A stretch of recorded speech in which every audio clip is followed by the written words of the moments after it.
At first, it seemed like just another normal day on base, the kind of routine that would pass quietly, without incident. The sun was low, casting long shadows across the training grounds. It was late spring, and the weather had turned warm enough for a dry, uneventful afternoon. The military working dog, MWD unit, was out on a scheduled exercise, just as they had done countless times before.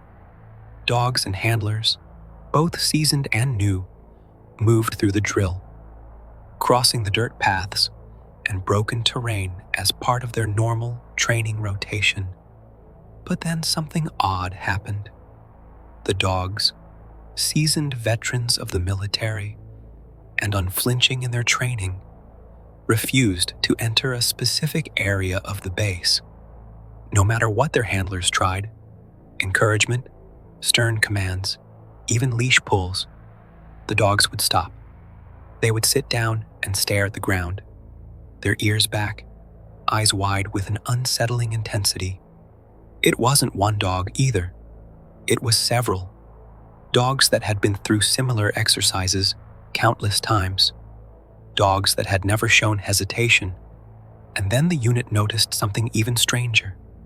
The area in question was an old training ground, one that had been used for decades.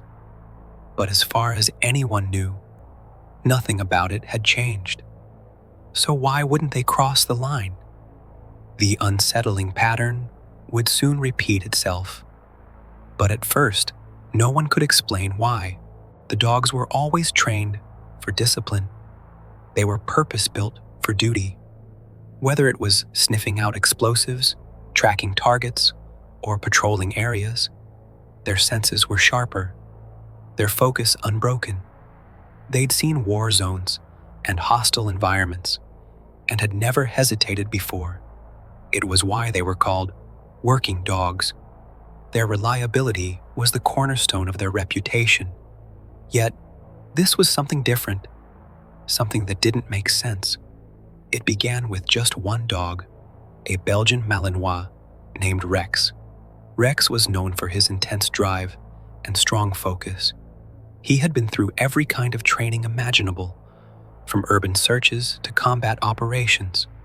On that day, during a routine patrol exercise, Rex was tasked with leading the team through an area of dense trees and open ground. But when he reached the perimeter of a particular sector, Rex froze. He stopped dead in his tracks, crouched low, and would not move forward. The handler called out his name. "Rex, forward!" The dog's ears twitched, his eyes scanning the area in front of him, but his paws stayed rooted to the earth. The handler approached him, trying to coax him forward with a reassuring tug on the leash. But Rex wouldn't budge. For a moment, there was just silence, broken only by the sound of distant wind and the rustling of leaves. Then, without warning, Rex let out a low growl, a sound that unsettled the handler more than he realized. It was as though the dog was sensing something unseen. The handler stood still for a moment, unsure of what to do. He called to the rest of the team, but they couldn't get Rex to move. They tried other methods, another handler stepping in, gentle commands, then firmer orders, but nothing worked. Rex was completely unresponsive to everything. The decision was made to pull the dog back, but as they attempted to leave the area, something even stranger happened. Rex, a dog that had never been known to hesitate, began to whine, pulling at the leash to turn back.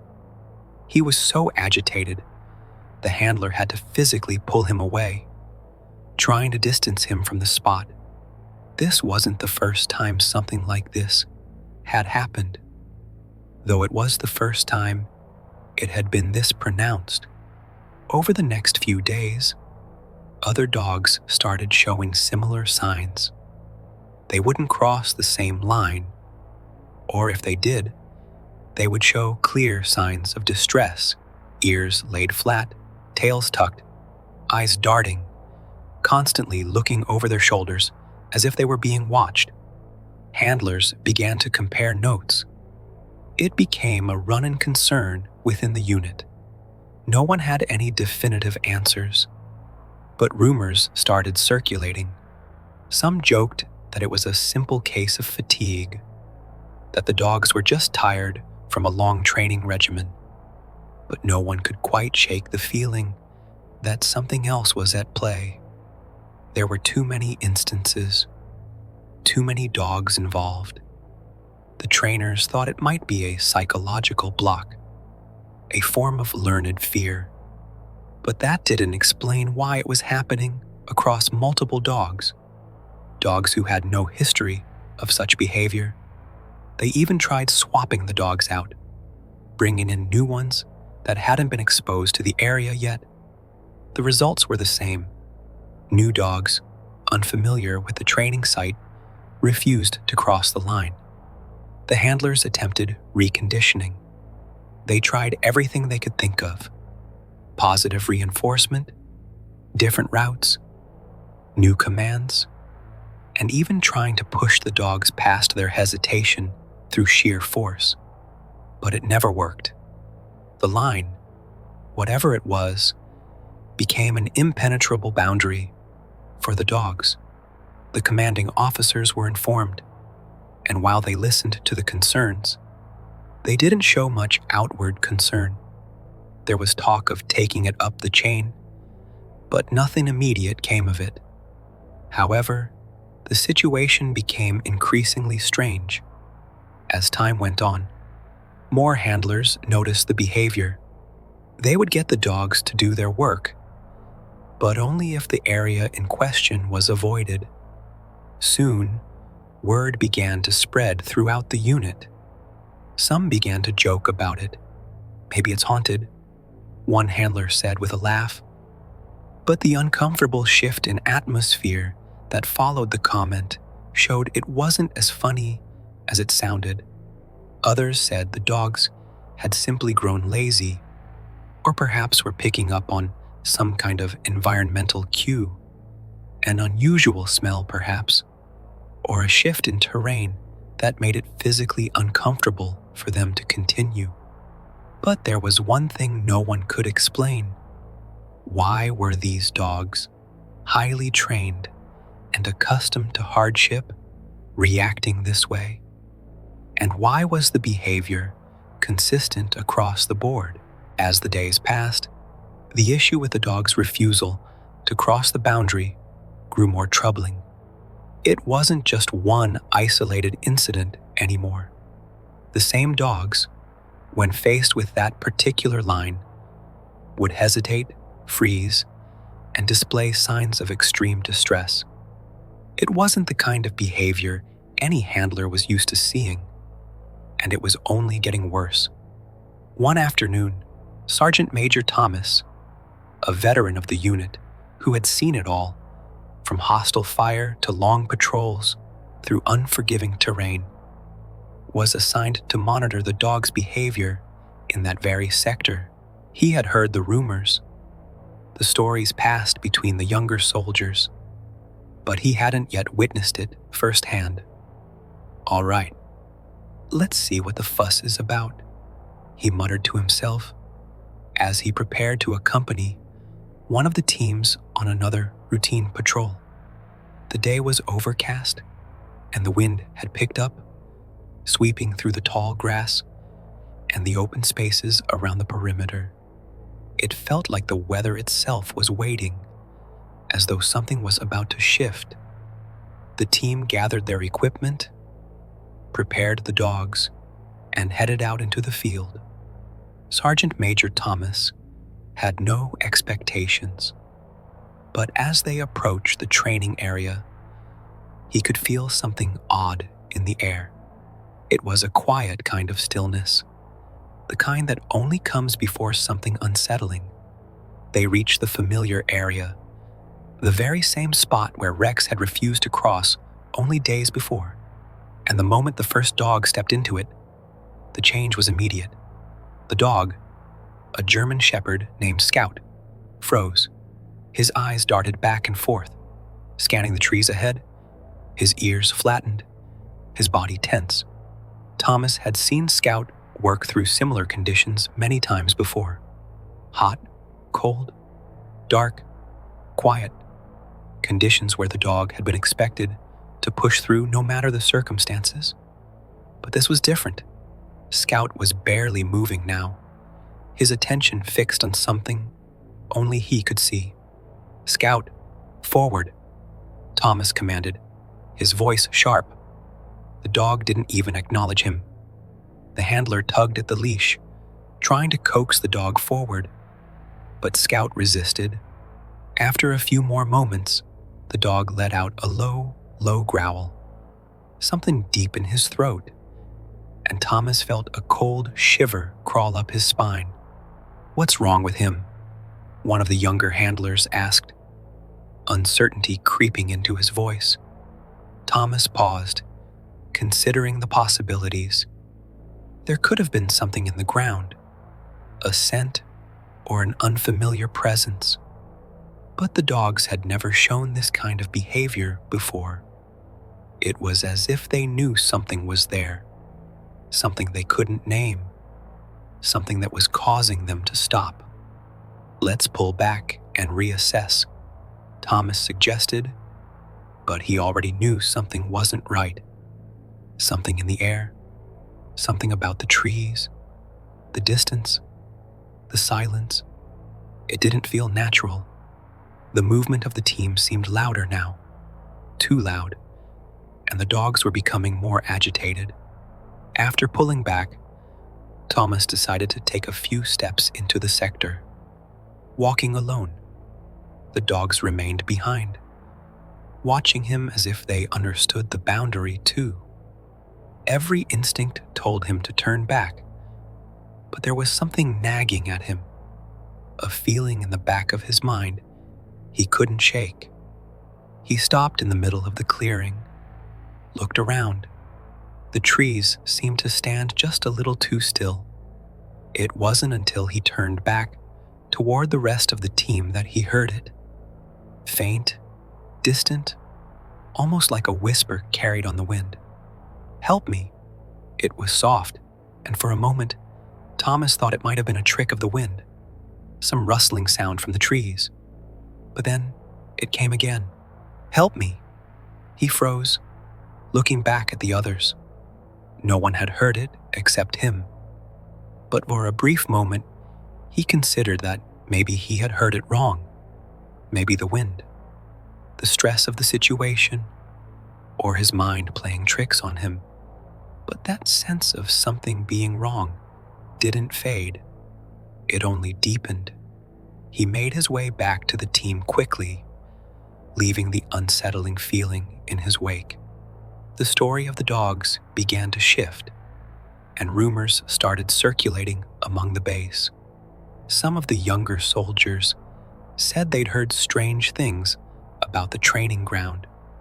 Stories passed down about how the area had been used in the past, how it had been abandoned for years before it was repurposed. The whispers talked of something darker, stories of those who had trained there before, of strange incidents that had never been fully explained.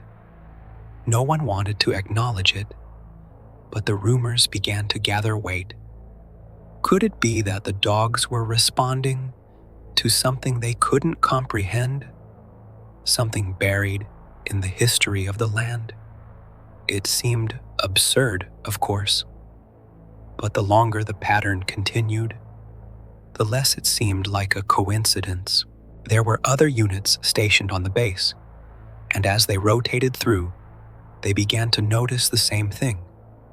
The dogs, when assigned to patrol or training exercises in that sector, would hesitate, refuse to move, or show signs of aggression. Some handlers, who had never encountered this before, questioned the nature of the dog's reluctance. It wasn't just fear, it was something more instinctual, as if the animals could sense danger lurking beyond the edge of the training ground. Commanders eventually began to notice the growing concerns, but as the dog's behavior continued, some tried to downplay it. There were always rational explanations. The dogs could have been spooked by unfamiliar smells, or they could be showing signs of fatigue from the long hours. But that never fully explained the consistency of the reaction, the intensity with which the dogs would recoil from the area. And then a decision was made. The sector was officially closed for training. It was restricted. No explanation was offered, at least not one that was made public.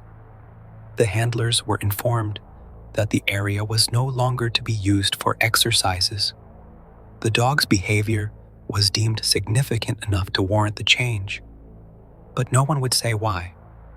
The closure seemed to be a quiet acknowledgement of something that had no clear explanation. The whispers of the restricted area only grew. No one ever truly figured out why the dogs reacted the way they did. Some speculated it was a lingering effect from the military's heavy presence during earlier decades, perhaps a sign of residual trauma or an unknown hazard in the land. Others believed that the dogs had somehow picked up on something from the past. A few even suggested there might be some truth to the older legends of the land, stories passed down from before the military base was ever established.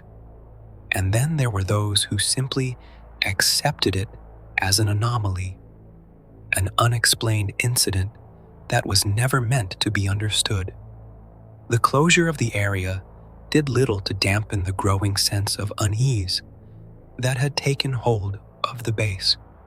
For some, the restrictions felt like an attempt to put a lid on something that could not be explained, while others simply accepted it as a measure of caution. After all, the dogs weren't the only ones affected. There were still reports from the soldiers themselves. Not all of them would speak openly about it, but the patterns were undeniable. It wasn't long before more stories began to surface. Stories from other units, other patrols, other soldiers who had worked in the area before it was sealed off. Some of them, particularly those with more experience in the field, had been quietly contemplating the very same thing. The whispers were growing louder now, echoing through the barracks and mess halls, passed between soldiers who had felt the unsettling atmosphere firsthand. Lieutenant Harris, who had been stationed at the base for several years, was one of the more skeptical voices. He had heard the rumors about the restricted sector, and he was well aware of the growing discomfort among the younger soldiers. Yet, despite the stories of the dog's behavior and the eerie sense of foreboding that surrounded the area, he had always believed that the truth behind it was more simple. Maybe it was just fatigue or anxiety, he thought. Maybe it was the stress of training, the long hours, the lack of sleep, factors that could easily play tricks on the mind. But one night, during a routine patrol of the surrounding areas, far from the restricted zone, or so he thought, Harris experienced something that made him reconsider everything. It was a clear night, the kind of night where the stars seemed sharp and distant, casting their faint glow across the ground. Harris was on the edge of a large field, walking with a few of his soldiers. The patrol was meant to check the perimeter and ensure that no one had crossed into the restricted area. As they moved along, the night was quiet, almost too quiet.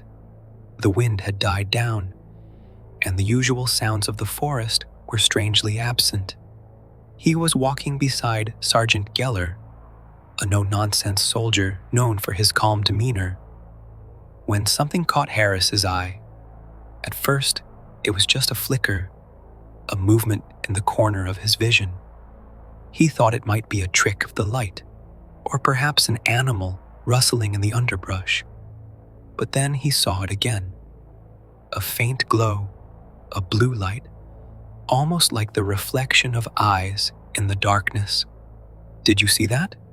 Harris asked, his voice low. Geller turned, scanning the area with his flashlight. "What?" he asked, not sure if Harris was referring to the same thing.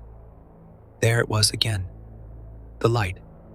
This time, it was more distinct, visible even in the dim light of their flashlights. The glow moved slowly through the trees, almost as if it were floating, drifting between the shadows. "Probably just an animal," Geller muttered. But Harris didn't feel convinced. There was something unnatural about it. It wasn't the light from a flash, nor was it any natural source he had encountered before. They continued moving, cautiously, staying aware of their surroundings. But the light followed them, never quite disappearing, always just out of their reach. Harris found himself wondering if it was something more, if it was related to the strange occurrences that had been happening on base. The blue light, he realized, was reminiscent of the stories the younger soldiers had whispered about, the stories of the dogs and their refusal to cross the line. As they continued their patrol, the light began to move closer, always staying at a distance, but growing more persistent. By the time Harris was ready to dismiss it, it had vanished entirely. But the unsettling feeling lingered long after. Harris didn't speak of it to anyone, at least not right away. He knew the rumors that had been circulating, stories of strange lights, distant voices, and shadows that moved without explanation. And he understood why some soldiers might start to believe in something more. But he also knew that the mind had a tendency to play tricks, particularly under the stress of long deployments and exhausting training. However, after returning to the base, Harris could no longer shake the feeling that there was something to the stories, something unexplainable that none of them could see. He had been on countless patrols, worked through the worst conditions, and seen things that defied logic. Yet this was different. There was a quality to it, an absence in the air that he couldn't deny. The restrictions on the area remained in place, though no one from command would officially speak about it any further.